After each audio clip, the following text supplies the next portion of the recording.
Hello മക്കളെ, good morning everyone.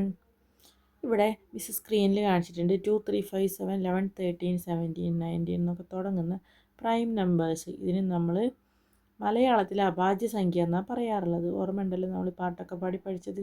എന്തിനാണ് ഈ നമ്പേഴ്സിനെ പഠിച്ചത്? നമുക്ക് ഫാക്ടറൈസേഷൻ അഥവാ ഘടകക്രിയ ചെയ്യണം എന്നുണ്ടെങ്കിൽ നമുക്ക് എന്ത് ചെയ്യണം? ഈ നമ്പറുകൾ ഉപയോഗിച്ചിട്ടാണ് ചെയ്യുകയെന്ന് പറഞ്ഞു. ഇനി ഈ നമ്പറല്ല, ഇത് ഇങ്ങനത്തെ നമ്പർ അല്ലെങ്കിൽ നമ്മൾ വേറെ നമ്പർ ആണെങ്കിൽ ഇങ്ങനെ ആക്കി മാറ്റും എന്നൊക്കെ പറഞ്ഞിട്ടുണ്ടായിരുന്നു.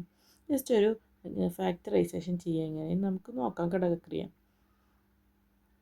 ഇപ്പോൾ ഇവിടെ കണ്ടോ, 66, 70, 105, 110, പിന്നെ 130, 130 ഇങ്ങനെ കുറേ നമ്പർ ഉണ്ട് ഇല്ലേ? ഇതിൽ നമുക്ക് എന്ത് ചെയ്യാം? ഇപ്പോൾ 66 എന്ന് പറയുമ്പോൾ ഈവൺ നമ്പറാണ്, ഇരട്ട സംഖ്യയാണ്. പെട്ടെന്ന് നമുക്ക് എന്ത് ചെയ്യാൻ പറ്റും? ഈവൺ നമ്പർ ഇരട്ട സംഖ്യ വരുമ്പോൾ എന്തായാലും 2 ഉപയോഗിച്ചിട്ട് നമുക്ക് ഡിവൈഡ് ചെയ്യാൻ പറ്റും. ഡിവിഷൻ പോലെ തന്നെയാണ്, ഇതിനെ തിരിച്ചിട്ട് എന്നുള്ളൂ. എളുപ്പം മനസ്സിലാക്കാൻ അതാണ് എളുപ്പം. അതായത് 2, 3, 5, 7, 11, 13 ആണല്ലോ. അതിലത്തെ 2 എന്ന് പറഞ്ഞത് എന്താണ്? ഈവൺ നമ്പറാണ്. അപ്പോൾ നമുക്ക് ആ 2 കൊണ്ട് ഈ ക്വസ്റ്റ്യനിൽ വന്ന നമ്പർ ക്വസ്റ്റ്യനിലെ നമ്പർ ഈവൺ ആയതുകൊണ്ട് നമുക്ക് 2 വെച്ച് ചെയ്യാൻ പറ്റും. അതായത് ഈവൺ ഒരു എളുപ്പ വഴിയുണ്ട്. ഇതിനെ പകുതി ആക്കിയാൽ മതി. അതായത് 6ൻ്റെ പകുതി 3 ആണ്, ഈ 6ൻ്റെ പകുതി 3 ആണ്. കറക്റ്റ് അല്ലേ? ഇനി ഇതിനെന്ത് ചെയ്യാം? ഇപ്പോൾ 33, അതായത് 3 നോക്കുന്ന സമയത്ത് നമുക്ക് 3യുടെ ടേബിളിൽ വരുന്ന നമ്പറാണോ എന്ന് ചെക്ക് ചെയ്യാനുള്ള ട്രിക്കാണ് 3 + 3. അതായത് ഈ 33 എന്നുള്ള നമ്പറിൽ 2 3 ആണുള്ളത്. ആ 3യും 3യും കൂട്ടിയാൽ എന്താ? 6 ആണ്.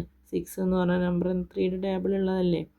അപ്പോൾ എന്തായാലും നമുക്ക് 33യും 3 കൊണ്ട് ഡിവൈഡ് ചെയ്യാൻ പറ്റും. അവിടെ എന്തുകൊണ്ടാണ് 2 പറ്റാത്തത്? അത് 33 എന്തല്ല, ഈവൺ നമ്പർ, ഇരട്ട സംഖ്യയല്ല. അപ്പോൾ നമുക്ക് 2 പറ്റില്ല. 2 കഴിഞ്ഞിട്ടുള്ള 3 എടുത്തു.